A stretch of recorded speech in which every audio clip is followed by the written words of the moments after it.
오늘 예배에 자리에 오신 분들을 진심으로 환영합니다.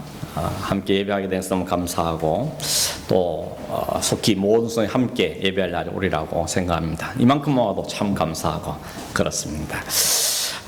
제가 아침에 군대 얘기를 좀 하려고 그러는데, 군대 얘기하면 남자들은 괜찮은데 여자분들은 웬 군대 이야기 하고 표정이 별로 안 좋아지죠. 신방 가서도 이런저런 이야기 하다가 군대 얘기하면 남자분들은 초롱초롱해지는데 여자분들은 아니 남편 군대 이야기 듣는 것도 지겨운데 목사님까지 와서 군대 얘기하냐, 이런 표정으로 쳐다보는 것을 느낄 수가 있습니다. 한 가지 에피소드를 이야기하려고 그러는데, 제가 처음 군대 갔을 때 있었던 곳이 강원도 인제군 원통에 있는 부대였는데 눈이 참 많이 왔습니다. 이제 눈이 많이 와서 눈이 오면 병사들이 할 게 별로 없어요. 부대 지키는 것도 별로 할 것도 없고 어쩌든지 살아야 되니까 먹고 사는 것만이 모든 관심의 대상이었습니다. 한 번은 제가 어떤 계획을 했는가 하면 눈이 너무 많이 와서 눈이 이게 그치고 길이 열리고 나면 이 부대를 한번 전방 GOP 부대, 철책 부대였기 때문에 한번 쭉 초소마다 이렇게 한번 다녀야 되겠다라는 계획을 세웠습니다. 그 다니는데 서쪽 끝에서 동쪽 끝까지 쭉 가는데 한 일주일 정도 걸렸어요. 그래서 조금 이동하고 그래서 또 자고 또 다음날 또 이동하고 이러면서 일주일을 지납니다. 그 일주일 동안 가는 곳마다 또 병사들 만나서 예배도 드리고, 기독교인들은 모여서 같이 예배하고 또 전체 모여서 교육도 하고 또 이렇게 하면서 일주일을 지나갔습니다. 나름 그래도 군목이었기 때문에 그 일을 하고 나서 일주일 한 다음에 상당히 뿌듯한 마음으로 집으로 돌아왔습니다. 근데 그 다음 날 부대에 사고가 났어요. 무슨 사고가 났는가 하면 제일 동쪽 끝에 있던 그 소소에 있는 병사 하나가 총으로 자살을 한 겁니다. 목에 총을 당겨가지고 자살을 했어요. 그것도 알고 보니까 기독교인이야. 병사 중에 기독교인이었습니다. 그때 우리 지휘관도 집사님이셨는데 이게 참 난처하지 않겠습니까? 군목이 그래도 일주일간이나 쫙 돌고 왔는데 바로 다음 날 사고가 나고, 그것도 기독교인이 사고가 나고, 그랬으니 굉장히 난처한 지경에 처한 것입니다. 그 부대장 보기도 참 면목이 없는 거죠. 참 마음이 착잡하고 우리식으로 말하면 죽을 맛인 거죠. 그런 상태였습니다. 근데 며칠 지난 다음에 어떤 일이 벌어졌는가 하면, 그게 벌어지면 헌병대에서 조사를 하거든요. 이게 왜 원인이 뭐냐, 왜 이렇게 됐냐 한 것을 쭉 조사를 해봤는데, 조사를 해보니까 이 병사가 휴가 간 지 며칠 안 됐는데, 휴가 갔다 온 지 며칠 안 됐는데 그 휴가 가서 그 마음 바뀐 애인 때문에 마음이 너무 상처가 심했던 겁니다. 그래서 스트레스를 너무 많이 받아서 부대 왔는데, 생각하면 할수록 이게 힘들잖아요. 그러다 보니까 그냥 충동적인 마음에 총을 당겨서 자살하고 말았던 겁니다. 더군다나 이게 훈목이 쭉 부대를 방문하는데 그때 거기에 없고 근무선언하고 그 자리에 참여하지를 않았다는 것도 이게 드러나게 된 겁니다. 그러니까 부대 지휘관이 그때 그런 말 하셨어요. 그때 그 놈이 그 자리에 있어가지고 교육도 받고 예배도 드리고 그랬어야 되는데 그 자리에 없어가지고 이놈이 그런 사고를 당한 게 아닌가, 그렇게 판단을 하시고는 명령을 내렸어요. 전 부대는 훈목이 방문하면 특별한 일 외에는 다 같이 교육도 받고 그렇게 해라, 이렇게 이게 명령이 벌어진 겁니다. 이걸 흔히 우리는 전화위복이라 그러죠. 참 죽을 맛이었는데 그 일 때문에 오히려 부대에 군목이 꼭 필요하다, 이런 식으로 분위기가 바뀌어져서 상당히 역전되는 그런 경험을 한 적이 있습니다. 이 아이들은 이는 뭔가 하면, 우리가 살다 보면 이렇게 역전하는 일들이 있죠. 정말 죽을 맛인데, 정말 힘든데, 어려운데, 그러나 이것이 역전케 돼서 오히려 화가 바뀌어서 복이 되는 이런 반전의 일들이 우리 삶에 있습니다. 간절히 좀 기도하는 제목이 그거죠. 우리의 지금 일어나는 이런 어려운 일들이 오히려 우리에게 영적으로나 모든 면에서 반전의 되기를, 역전의 기회가 됐으면 좋겠다. 이것이 기도의 제목 가운데 하나입니다. 그런 중에 이 룻기 말씀을 보면 진짜 반전의 스토리입니다. 이 대역전이라는 이야기가 룻기 스토리의 핵심적인 내용이라고 볼 수 있습니다. 오늘 제가 마지막 부분을 살펴보려고 하는데, 룻기를 시작하는 처음 1장 1절에서 5절을 보면요, 어떤 이야기냐면 죽는 이야기입니다. 죽고 또 죽고 또 죽고 죽는 이야기입니다. 유대 땅 베들레헴에 엘리멜렉이라는 사람이 있었는데 그 베들레헴의 닥쳐온 흉년 때문에 그 집안이 모압으로 이주를 가죠. 이민을 갑니다.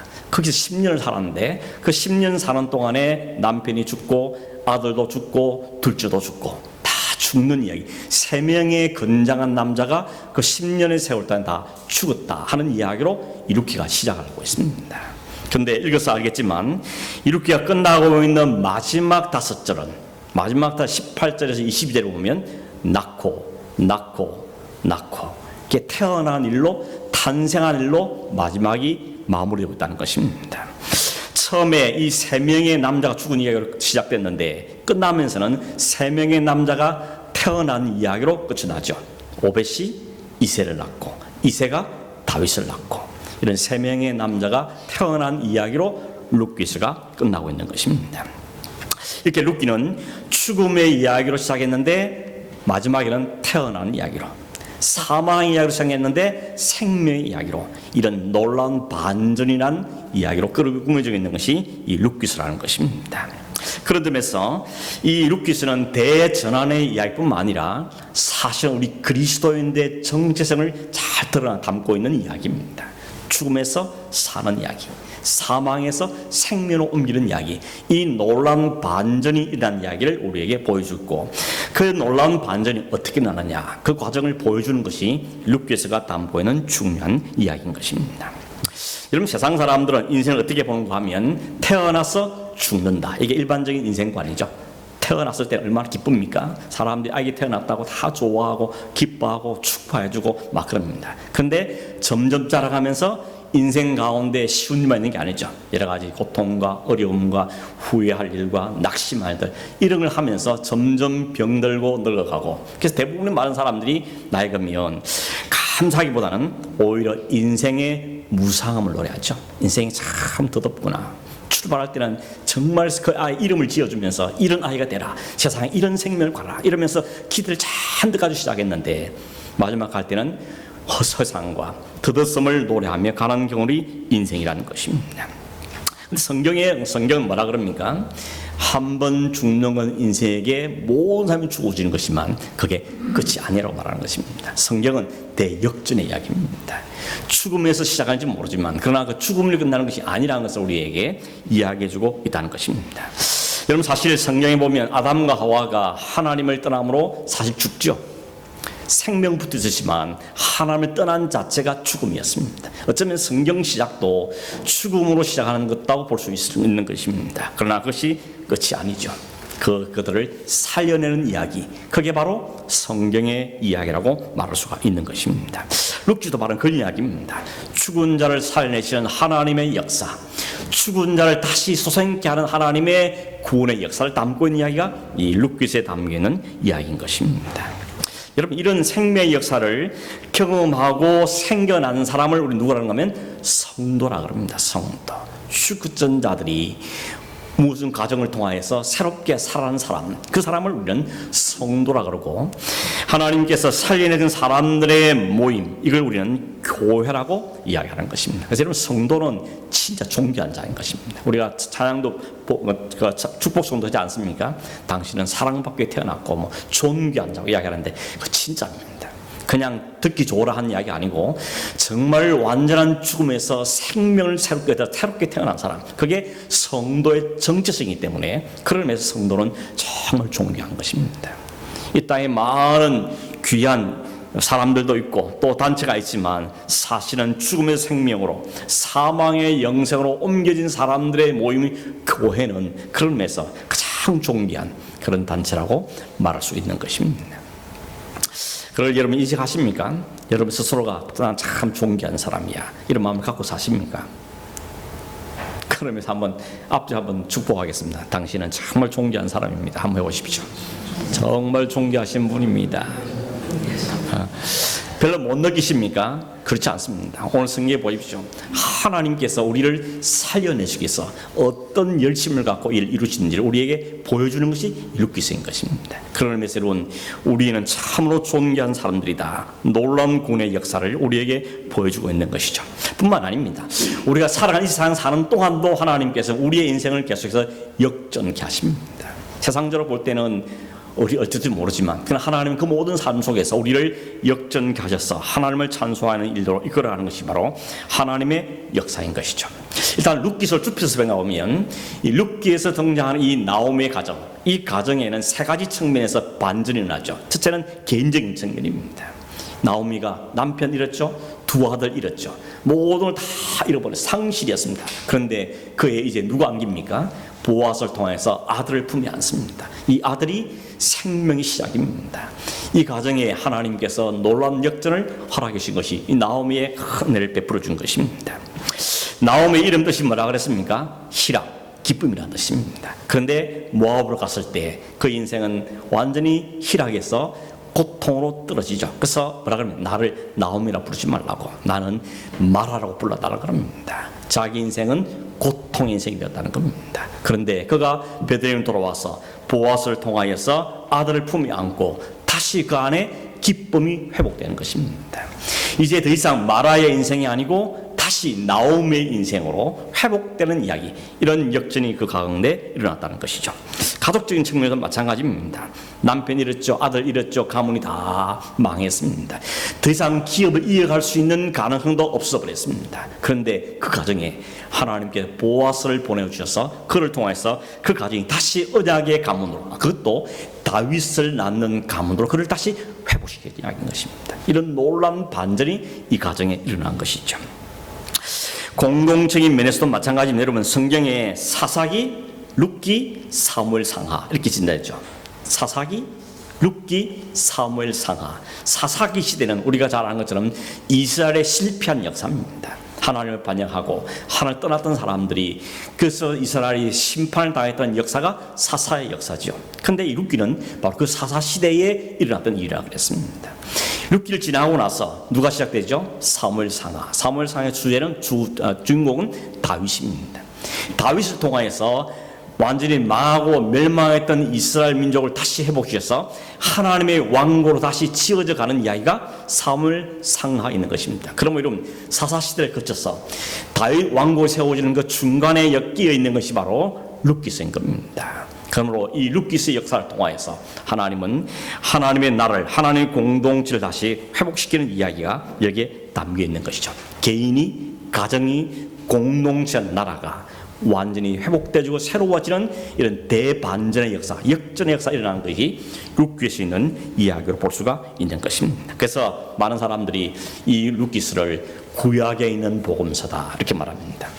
인간을 구원해내고 가정을 살려내고 나라를 다시 회복시키는 하나님의 구원의 역사, 섭리 역사를 담고 있는 책이기 때문에 단순히 한 남자 한 여자의 러브 스토리가 아니고 이건 하나님의 구원의 이야기, 하나님의 섭리 이야기를 담고 있다고 말하고 있는 것이죠. 여러분, 룻기스를 장별로 핵심 단어, 키워드를 뽑는다면 뭘 뽑을 수 있겠습니까? 1장에서는 마라라고 말할 수 있겠습니다. 고통이죠. 1장은 다 죽고 망하고 흉년이 들고 다 그런 고통의 세월이었습니다. 그런데 2장에 들어오면 핵심 단어는 은혜죠. 룻이 보아스에게 뭐라 그럽니까? 내가 당신께 은혜 입기를 원합니다. 보아스는 룻에게 하나님의 날개를 피하러 너에게 하나님이 그 은혜를 너에게 덮어주길 바랍니다. 그 은혜의 시작이 2장입니다. 3장에 들어오면 이 드디어 룻이 보아스를 만남으로 이제 영원히 안식할 곳을 얻게 되죠. 그래서 3장의 주 핵심 워드는 안식인 것입니다. 4장은 뭘 같습니까? 4장은 찬송입니다. 오늘 성경 14절에 보면 이렇게 되어 있죠. 여인들이 나오미에게 이르되 찬송할지로다. 여호와께서 오늘 내게 기업 물을 자가 없게 하지 아니하셨도다.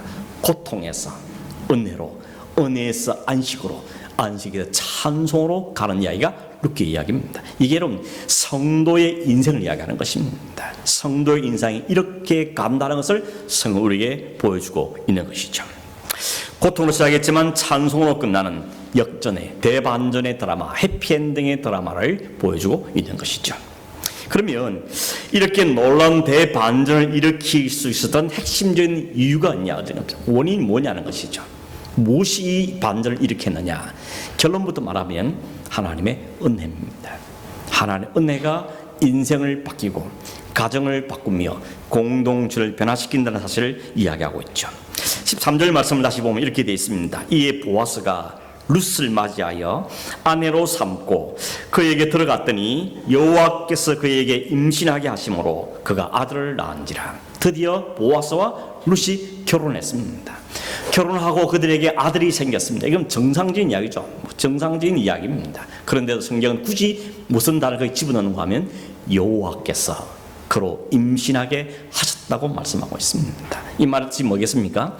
그 일어난 우연의 이야기가 아니고 하나님이 처음부터 계획하셨던 것이고 하나님이 보아스에게 개입하셨던 것이고 그 열매로 아들을 얻겠다는 사실, 하나님의 섭리와 하나님의 계획이 그들 가운데 있다는 사실을 분명하게 이야기하고 있다는 것입니다. 결국 하나님의 열심, 하나님의 일하심의 작품이 바로 그들이 품에 안은 아들이라는 선물로 그들에게 주었다는 것입니다. 왜 그렇게 하셨습니까? 이유는 뭡니까? 하나님이 말씀하신 언약 때문인 것입니다. 우리가 착각하는 게 있는데 하나님은 마치 내 행복을 위해서 존재하는 분처럼 오해하는 분이 계십니다. 그래서 하나님 복 주세요, 건강 주세요, 물질 주세요, 아들 잘 낳게 해주세요. 우리의 행복을 위해서 하나님 마치 존재하는 것처럼 행복을 구하는데 그렇지 않습니다. 오해하면 안 됩니다. 하나님은 하나님의 언약을 지키기 위해서 일하시는 분입니다. 그 언약이 결국 우리의 복이기 때문에 우리의 복으로 나타날 뿐이지 하나님 단지 우리를 복되게 주시기 위해서 존재하는 분이 아니라 하나님의 영광을 받으시는 것이 목적인 겁니다. 그 하나님의 영광을 받으시는 게 우리의 복이기 때문에 그게 우리를 복이라는 것이지 하나님 내 개인의 행복으로 존재하는 분은 아니라는 것입니다. 여러분 1장 1절에서 밝힌 것처럼 루스 이야기는 사사들이 치리하던 때에 이렇게 시작하죠. 사사시대에 있었던 이야기라는 겁니다. 사사시대는 말했지만 하나님을 떠난 시대였습니다. 다들 사람들이 하나님 말씀을 제쳐두고 자기 생각, 자기 판단, 자기 결정을 존중하고 자기 유익, 자기 만족, 자기 행복에 모두 초점이 맞추는 시대가 사사시대였습니다. 그래서 이 사사의 특징이 뭔가 하면 말씀을 무시합니다. 말씀을 경시하는 겁니다. 말씀이 없었던 건 아닙니다. 그럼에도 불구하고 말씀을 미뤄뒀다는 것이죠. 말씀이 있음에도 불구하고 말씀을 무시했습니다. 그러다 보니 사회는 무질서했습니다. 여러분 하나님 말씀의 통제에 이루지 않는 사회치고 질서가 제대로 잡히는 도시는 사회는 없습니다. 뿐만 아니라 크고 작은 전쟁이 계속 끊임없이 일어나는 것입니다. 내전도 일어나고 외부적인 적도 있고 그래서 계속 전쟁이 끊어지지 않았던 시대가 바로 이 사사 시대였던 것입니다. 그런데 여러분 이런 상황 속에서 인간의 이런 실패와 어둠의 암흑기 중에서도 하나님은 중단 없이 하나님의 일을 하고 계셨습니다. 이유는 뭔가 하면 하나님의 언약이 이루어져야 되기 때문에 하나님의 언약이 성취되기 때문에 하나님은 쉬지 않고 당신의 구원의 역사를 계속해서 이어가시는 것이죠. 그렇게 등장하는 인물이 보아스인 것입니다. 하나님의 언약이 끊어지지 않도록 하나님 언약에서 이어가기 위해서 하나님은 이 보아스라는 인물을 준비하고 계시는 것이죠. 나오미가 그렇게 말했죠. 그가 그 일을 성취하기 전까지는 쉬지 아니할 것이다 라고 말했는데 그 보아스가 누굽니까? 하나님, 하나님의 아들 예수 그리스도를 의미하는 것이죠. 우리의 구원을 위한 그 일을 이루시기까지 예수 그리스도는 쉬지 않으신 분이죠. 실제로 예수님 그러셨지 않습니까? 이 땅에 오셔서 33년 이 땅에 계시면서 한 번도 곁길로 가지 아니하시고 하나님이 이루실 그 구원의 역사를 이루시기 위해 처음부터 끝까지 정진하고 그 길을 걸어가시던 분이 주님이셨고 마침내 마지막에 뭐랬죠? 테텔레스타이 다 이루었다. 내가 다 이루었다고 말씀하심으로 우리의 구원을 완성해 주셨던 분인 것입니다. 하나님은 하나님의 계획, 하나님의 언약, 하나님의 역사를 이루기 위해서 오늘도 일하고 계시는 분이라는 것이죠. 근데 여러분 룻기를 읽어보면 한가 이런 생각이 들었습니다. 왜 룻기서냐? 룻기를 읽어보면 사실 주된 역할을 하는 사람은 나오미 같은 느낌이 들지 않습니까? 처음 시작도 나오미 이야기, 망한 이야기도 나오미 이야기, 나중에 기쁨으로 아들을 안고 기뻐하는 사람도 나오미. 어쩌면 나오미가 더 중심에 서는 인물처럼 보여집니다. 출발도 나오미로 시작됐고 보아스로 결혼을 하는데도 나오미가 많은 관여를 했고 뿐만 아니라 아들 없을 때 가장 기뻐하고 회복의 기쁨을 누리던 사람도 나오미입니다. 14절에 보시면 여인들이 아들 낳았을 때 다 다 나오미에게 달려와서 말하죠. 오늘 네게 기업 물을 자가 없게 하시다. 여기 너는 누굽니까? 룻을 말하는 게 아니고 나오미를 이야기하는 것이죠. 나오미, 너에게 너 복이 있다. 너 복을 받았다라고 말하죠. 15절도 마찬가지입니다.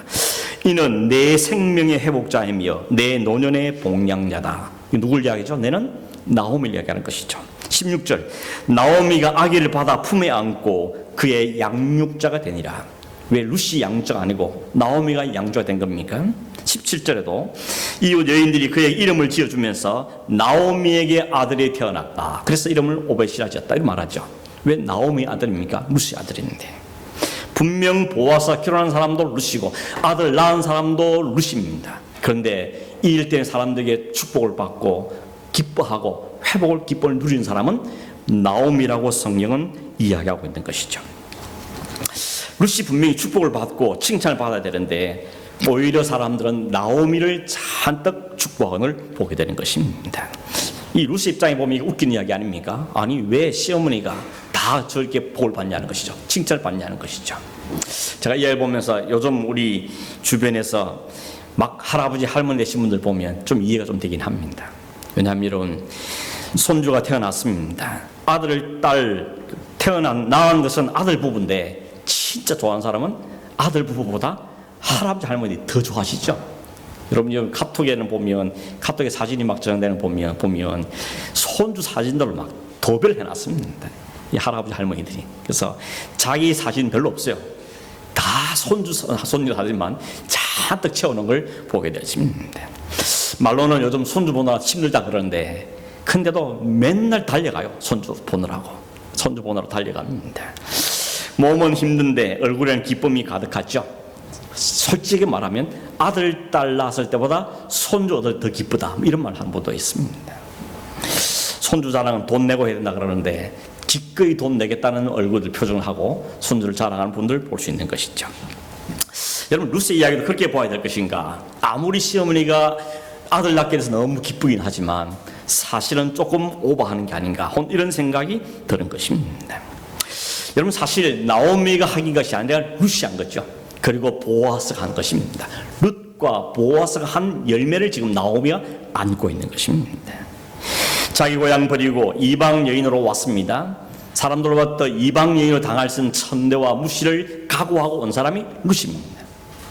뿐만 아니라 시어머니의 기업을 얻기 위해서 보아스가 눈가스 가서 이불 받치를 들고 들어간 그 수치스러운 일을 그냥 했던 사람도 사실 룻입니다. 룻이 희생한 것이죠. 근데 그 열매가 바로 이 아들인데 그 아들은 나오미의 아들이라고 이야기하고 있다는 것입니다.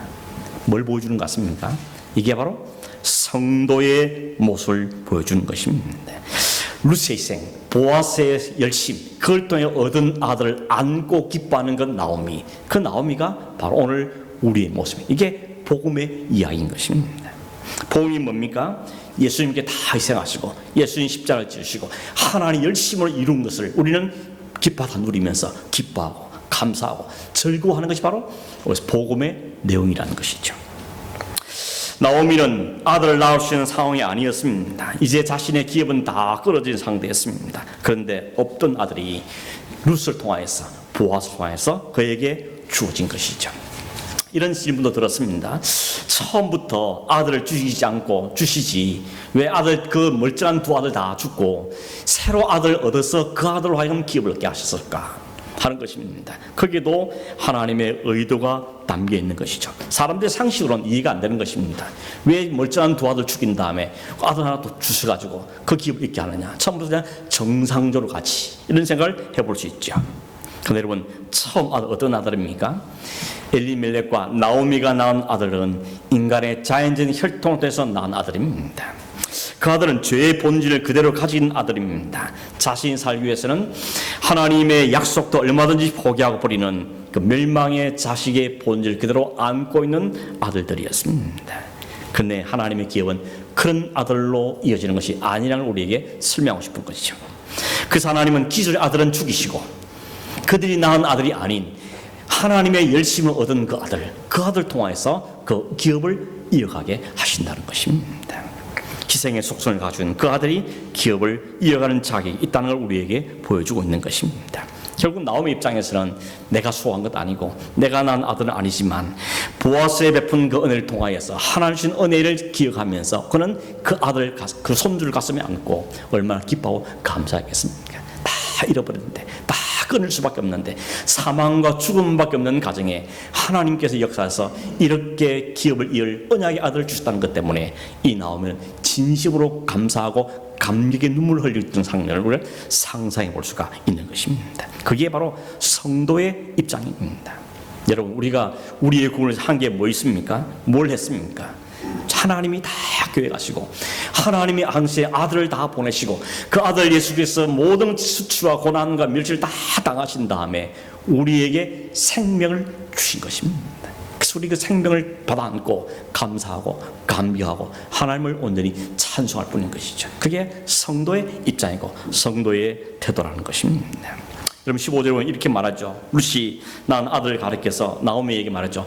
네 생명의 회복자다 이렇게 말합니다. 생명의 회복자는 무슨 이야기입니까? 죽은 생명이 살아났다는 이야기지 않습니까? 회복이라는 것은 죽었다는 것을 전제하고 있는 것입니다. 멀쩡하게 살아있는 나오미에게 네 생명의 회복자라 하는 이야기는 무슨 뜻이겠습니까? 나오미의 지금 상태가 죽은 상태라는 것입니다. 기업이 끊어졌다는 것은 죽은 상태를 의미하는 것입니다. 이스라엘 사이에서 기업이 끊어졌다는 것은 이제 더 이상 그 기업이 이어지지 않기 때문에 그 대는 거기서 끝나버린 죽어버린 상태인 것을 이야기하고 있는 것입니다. 단순히 숨쉬고 있다고 살아있는 게 아니라는 겁니다. 영적인 상태는 끊어진 상태, 하나님과 단절된 상태는 죽음이라고 그러지 않습니까? 영적인 죽음은 하나님과 단절된 상태를 이야기하는 것입니다. 이스라엘 사회에서 기업이 끊어졌다는 것은 죽음의 상태라고 말할 수 있다는 것입니다. 그런데 그런 나오미의 가정에 그 기업을 이어줄 아들이 태어난 겁니다. 그 사람들은 네 생명의 회복자라고 표현하고 있는 것이죠. 단순한 아들이 아니라는 이야기입니다. 룻의 희생으로 태어난 아들이고 그 보아스의 은혜를 통하여서 태어난 그 아들이 그 아들을 통하여서 다윗의 가문이 형성되는 것입니다. 그 다윗의 가문이 누가 나오죠? 다윗의 가문에서 예수 그리스도가 오시게 되는 것입니다. 이 언약을 성취하여 이루시기 위해서 하나님 일을 행하시던 것을 보게 되는 것입니다. 여러분 룻기서에는 룻이 아들 낳았다, 오벳을 얻었다 하는 걸로 끝나도 괜찮을 법합니다. 해피엔딩이죠. 그런데 그 뒤에 족보가 하나 붙어 있습니다. 그게 18절에서 22절에 있는 이야기죠. 여러분 족보를 보면 사람 이름이 여러 명 나오는데 첫 이름이 누굽니까? 베레스의 족보라고 시작하고 있죠. 베레스의 계보는 이러하다, 베레스의 족보는 이러하다 한 다음에 마지막 끝이 다윗이죠. 베레스로 시작해서 다윗으로 결론 지고 있는 걸 보게 되었습니다. 다윗은 여러분 잘 아시죠? 설명 안 해도 다 압니다. 근데 베레스는 누굽니까? 베레스는 누구냐 물어보면 선뜻 대답하기 어려운 분도 계실 겁니다. 누군가 하면 베레스는 다말이 자기 시아버지인 유다에게 낳았던 쌍둥이 아들 중에 하나가 베레스입니다. 그 이야기는 창세기 때 설교할 때 말씀을 드렸는데 아주 짧게 요약하면 이런 거죠. 유다에게 아들이 셋이 있었습니다. 근데 첫째 아들에게 결혼한 사람이 다말입니다. 첫째 아들이 죽었습니다. 아들 낳자마자 죽었습니다. 유대 사회에서는 첫째가 죽으면 둘째가 그 형수에게 장가들어서 아들을 낳아서 첫째 아들 형님의 뒤를 잇게 하는 게 계대 결혼법이라고 그랬죠. 이런 법이 있습니다. 그래서 둘째를 주었는데 이 둘째는 내가 아들 낳아봐야 내 아들 아니면 형님 아들 될 거니까 나는 이 아들 얻을 수 없다. 그래서 아들 낳기를 거부했습니다. 하나님이 죽여버리시죠. 하나님 진노하신 겁니다.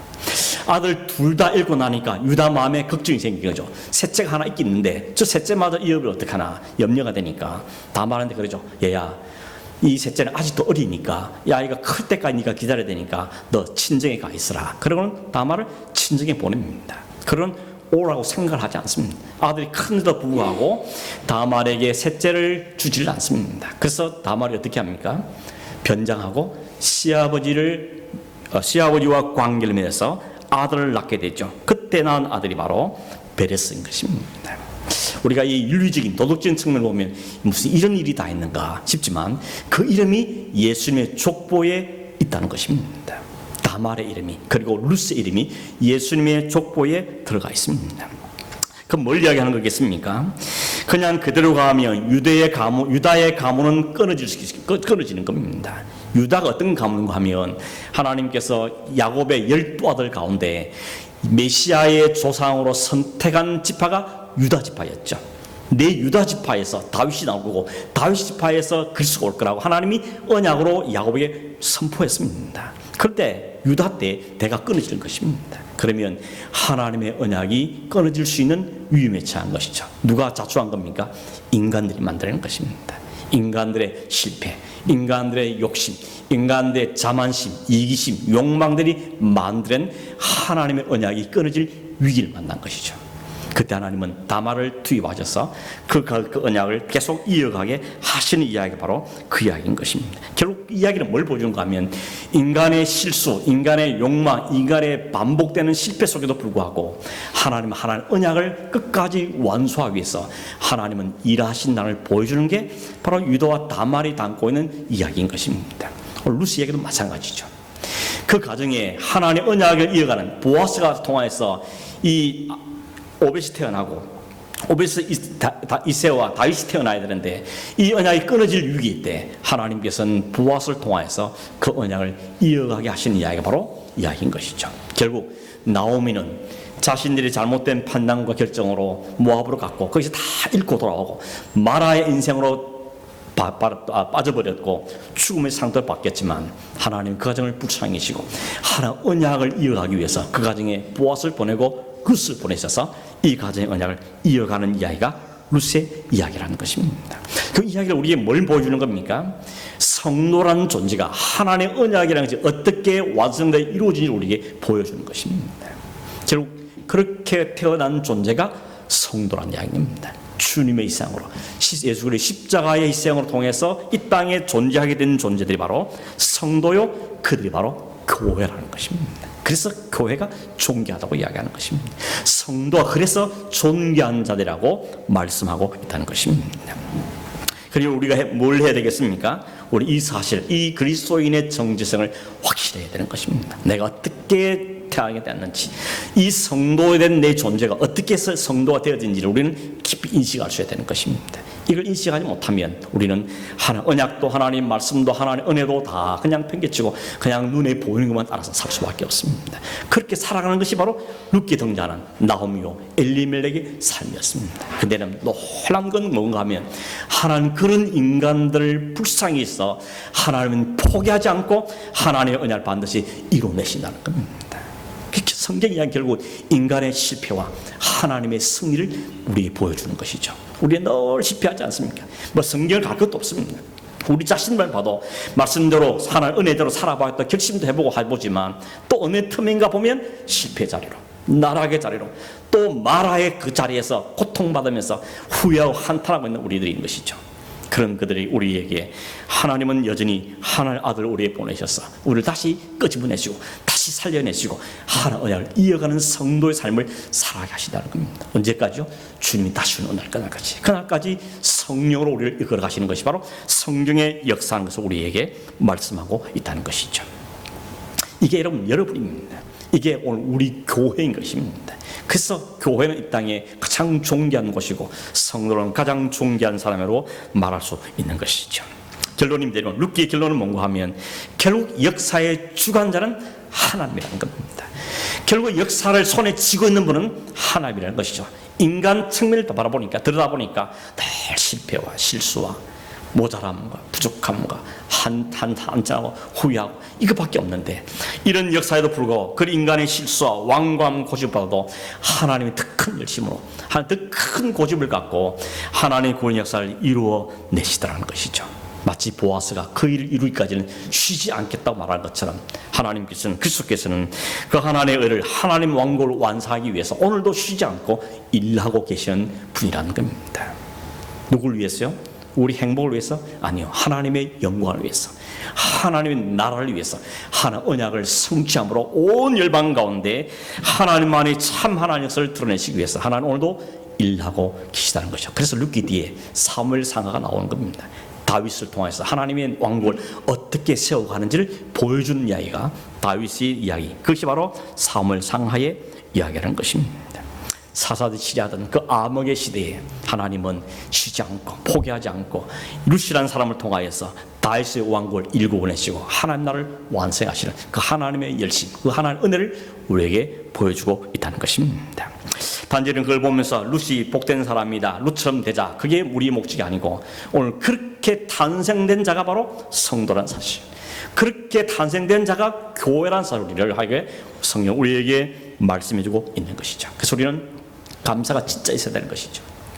진짜 감사해야 되고, 진짜 오늘도 우리 위해서 열심히 그 하나님 때문에 살고 있다는 것을 정말 절실히 깨달아야 되고, 그 하나님을 찬송하며 그 하나님 때문에 뻐기거나 교만할 여유도 없이 우리 주신 삶을 신성실히 살아가는 것이 바로 성도의 삶이라는 것을 우리에게 보여주고 있는 것입니다. 여러분, 말씀을 맺으면서 오늘 우리 성도에게 생명 회복자가 되신 예수 그리스도, 그분이 우리를 살려내셨고 지금도 우리를 붙잡고 가고 계시고 마지막 완성할 때까지 함께하신 사실을 기억하면서 기죽지 말아야 되는 겁니다. 성도는 어디 가도 어떤 형편처럼, 경쟁의 어떤 형편처럼, 지위 면에서도 어떤 면에 가더라도 기죽을 이유가 없습니다. 왜냐하면 하나님이 살려내신 사람들이고 하나님이 붙잡고 계신 사람이고 하나님 나를 안겨둘 생명의 회복자들이기 때문에 우리는 감사하면서 기뻐하면서 즐거이 살아가는 믿음의 삶을 살아가는 은혜가 우리 있을 줄로 믿습니다. 이 말씀 기억하시면서 성도로서 자부심과 그리스도인으로서의 그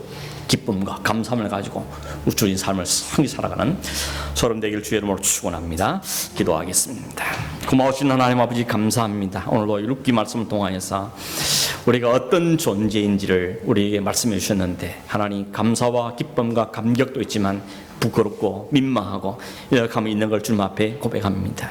원하옵나니 주님, 날마다 우리의 우리됨들을, 그리스도인됨들을 날마다 확인한 적이 되게 하시고, 그래서 감사가 있게 하시고 찬송이 있게 하시며 진실로 있는 헌신과 믿음의 삶을 살아갈 수 있는 저희 되도록 함께하여 주시옵소서. 하나님의 역사를 이루어가는 데 쓰임받는 귀한 일꾼이 되도록 주님 이끌어 주시기를 원하옵고, 주님 수에 붙들려 살아가는 인생이 되도록 함께하여 주시며, 하나님의 역사에 주관 되신 하나님을 찬송하며 감사하며 날마다 감격을 가지고 살아가는 저희 되도록 은혜를 베풀어 주시옵소서. 예수님의 이름으로 기도하옵나이다. 아멘.